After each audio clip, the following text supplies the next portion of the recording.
할렐루야. 이 새벽에 나와서 첫 아침을 주님 앞에 기도로 시작하는 여러분들에게 오늘 하루도 주님이 해주시는 평강과 기쁨으로 충만하시기를 다시 한번 축복합니다. 오늘 어제부터 이번 한 주간 새벽 찬양으로 섬기는 허니문지구를 우리 격려하고 또 오늘 우리를 불러주신 하나님께 영광의 박수 올려드리겠습니다.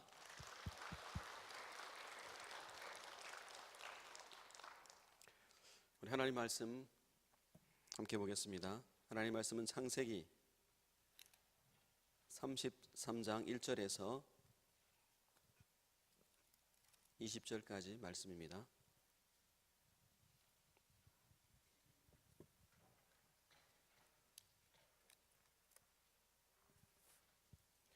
창세기 33장 1절부터 20절까지 말씀인데요, 한 절씩 교독해서 읽겠습니다. 제가 먼저 33장 1절 읽겠습니다. 야곱이 눈을 들어 보니 에서가 400명의 장정을 거느리고 오고 있는지라 그의 자식들을 나누어 레아와 라헬과 두 여종에게 맡기고 여종들과 그들의 자식들은 앞에 두고 레아와 그의 자식들은 다음에 두고 라헬과 요셉은 뒤에 두고 자기는 그들 앞에서 나아가되 몸을 7번 땅에 굽히며 그의 형 에서에게 가까이 가니 에서가 달려와서 그를 맞이하여 안고 목을 어금 맞추어 그와 입 맞추고 서로 우니라. 에서가 눈을 들어 여인들과 자식들을 보고 묻되 너와 함께한 이들은 누구냐? 야곱이 이르되 하나님이 주의 종에게 은혜로 주신 자식들이니이다.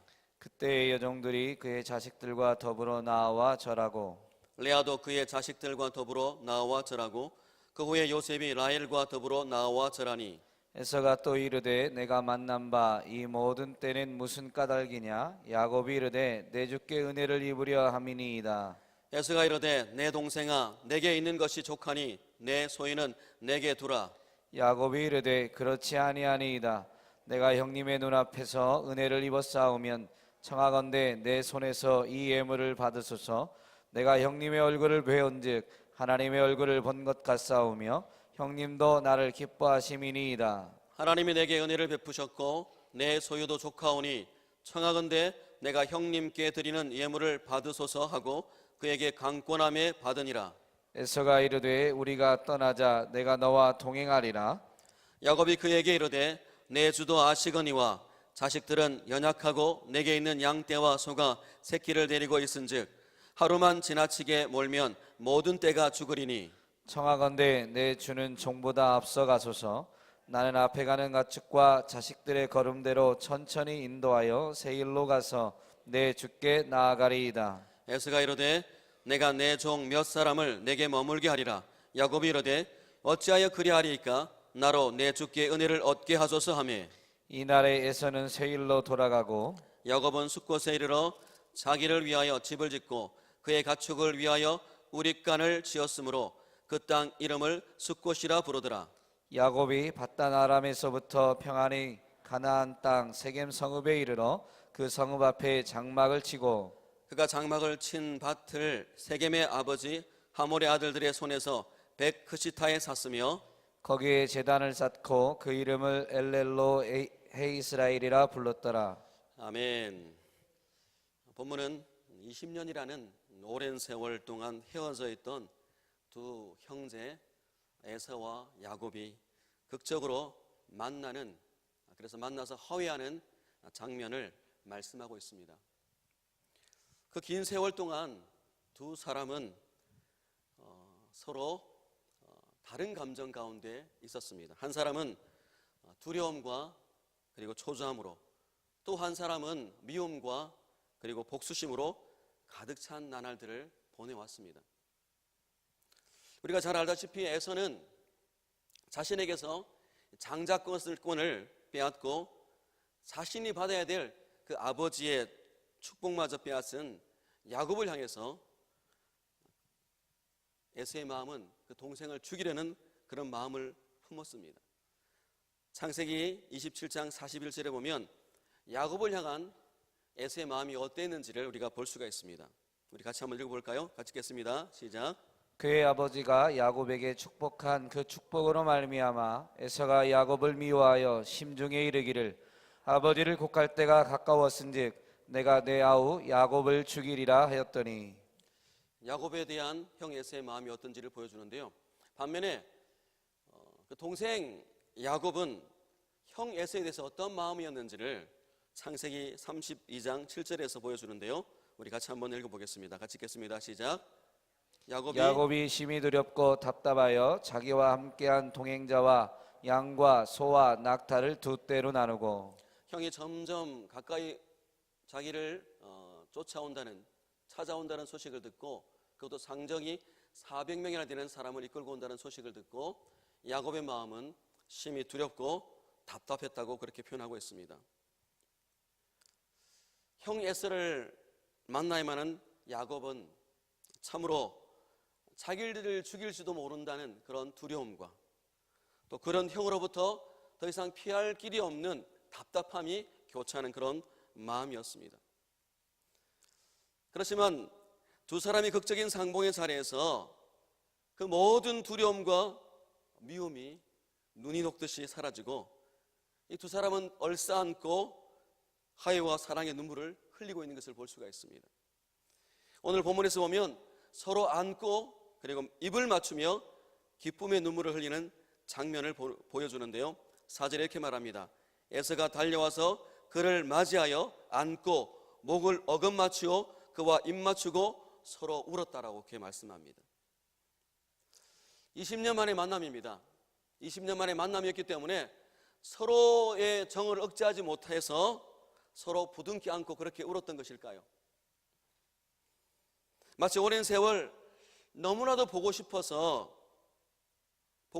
보지 못해서 안타까운 마음에 서로 그리워하다가 극적으로 만난 사람처럼 두 사람 에서와 야곱은 뜨거운 눈물로 상봉하고 있는 모습을 오늘 보여주고 있습니다.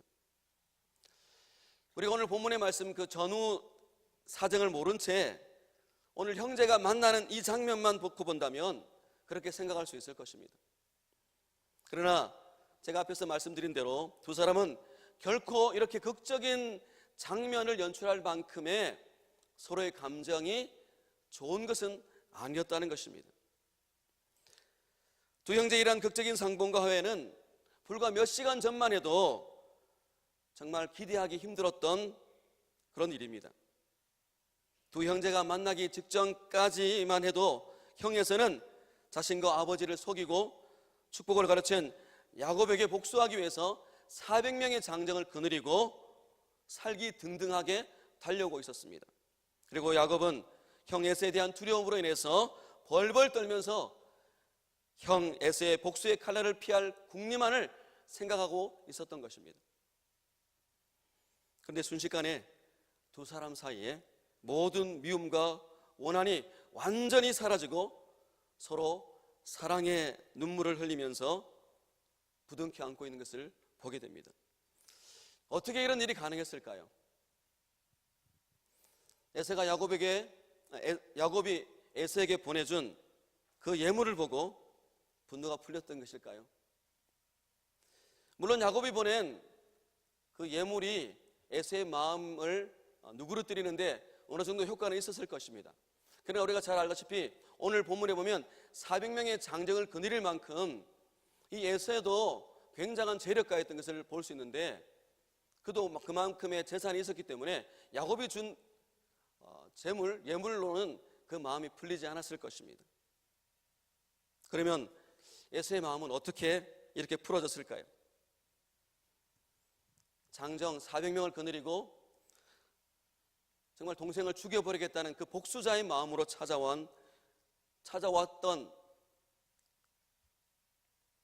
동생을 찾아왔던 이 에서였는데 마음이 눈이 녹듯이 녹아서 동생을 용서하고 그를 품고 있는 것을 보고 우리가 볼 수가 있습니다.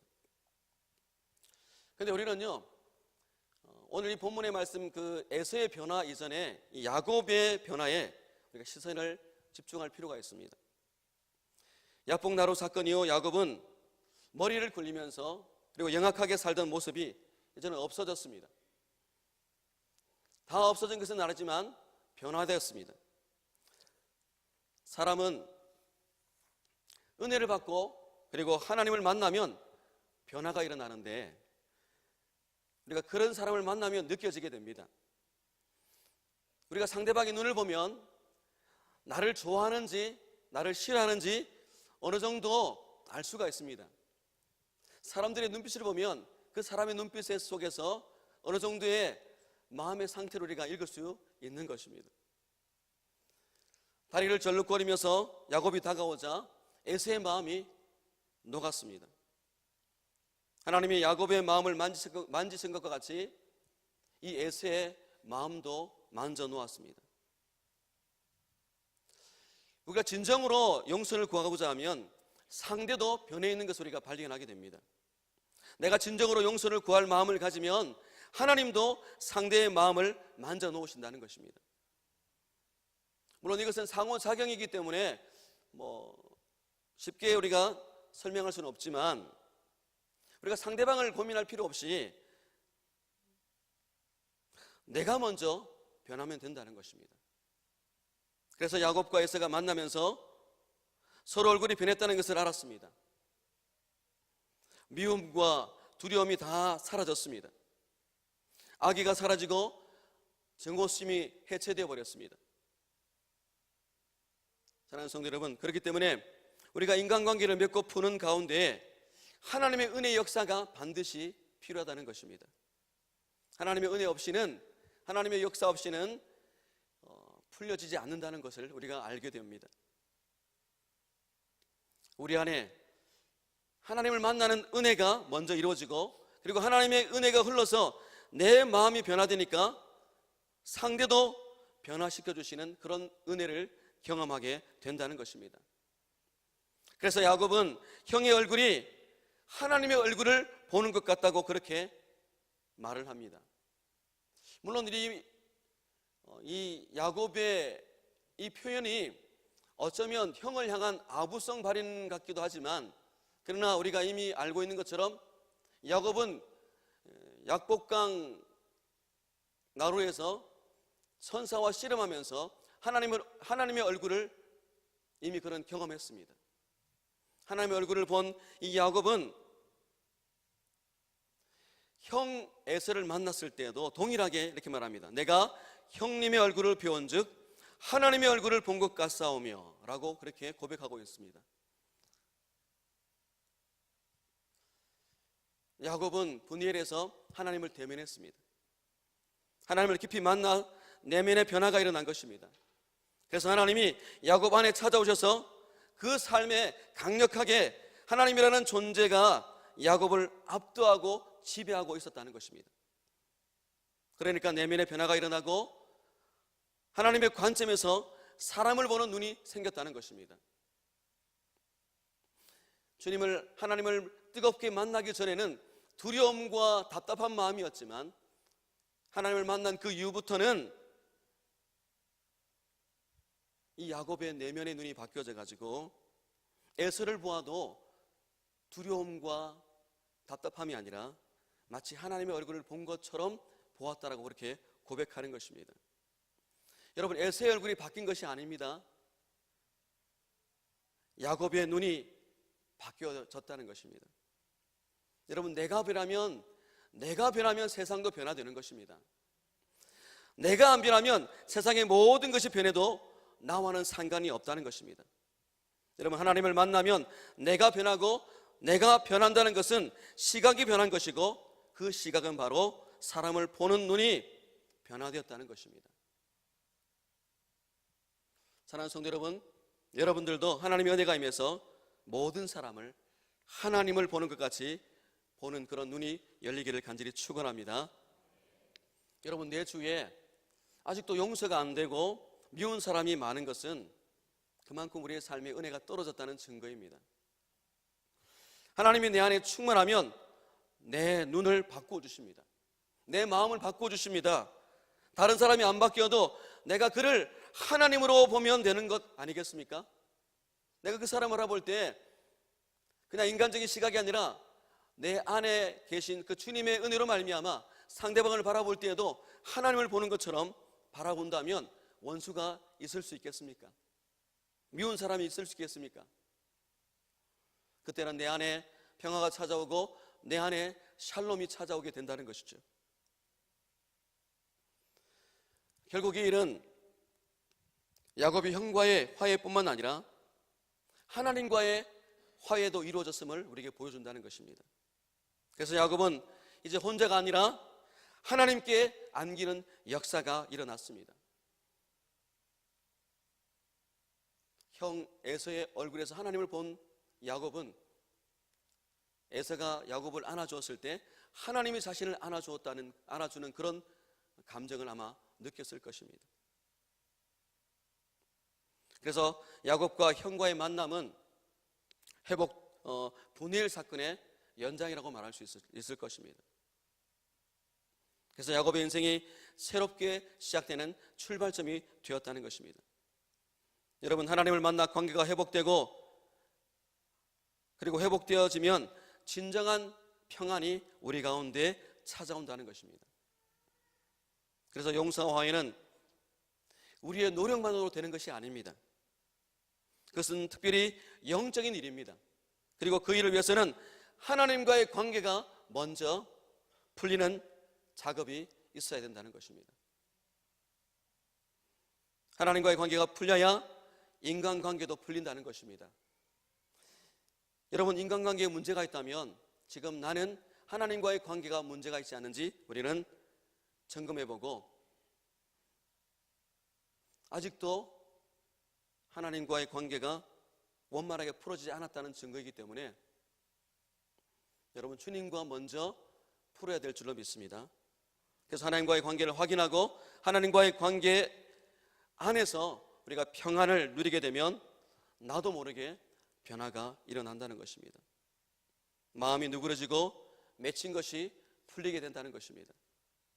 그리고 그 마음에는 평안한 마음이 생기고 또 주위의 사람들을 바라볼 때에도 편안하게 받아들일 수 있는 그 여유로운 마음이 그 마음에 생기게 된다는 것입니다.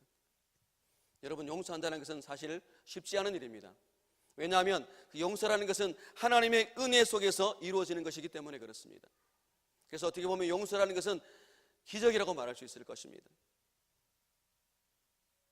그렇기 때문에 사랑하는 성도 여러분, 우리가 먼저 해야 할 것은 우리가 하나님을 만나고 용서와 사랑을 경험해야지 자연스럽게 인간관계가 풀리는 역사가 나타난다는 것입니다.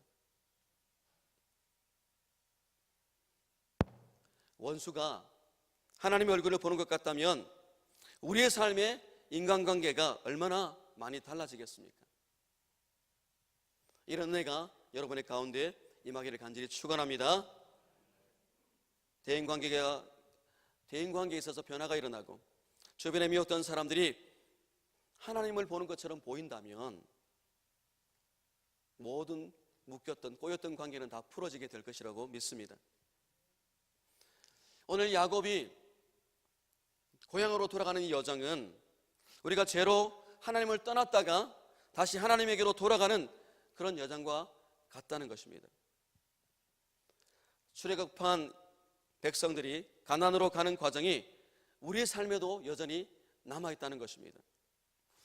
우리도 가나안으로 들어가는 하나님의 축복의 길을 가는 그 여정 속에 있지만 사실 이것이 만만하지 않습니다. 우리 앞에 여러 가지 많은 장애물들이 놓여져 있습니다. 그리고 특별히 사람들과의 관계 속에서 맺힌 것들이 풀려져야 되기 때문에 정말 우리가 인생을 살아가는 또 신앙의 여정을 걸어가는 이 걸음걸음들이 쉽지 않다는 것입니다. 사실 우리도 죄로 인해서 하나님과 원수가 되었습니다. 그러나 하나님께서 그것을 풀기 위해서 누구를 보내주십니까? 예수 그리스도를, 그 아들 예수님을 우리에게 보내주셨다는 것입니다. 야곱이 오늘 에서를 통과함으로써 가나안으로 들어갈 수 있는 것처럼 우리가 맺힌 것을 푸는 작업을 하지 않으면 앞으로 도무지 나갈 수 없고요, 하나님의 축복을 받을 수도 없다는 것입니다.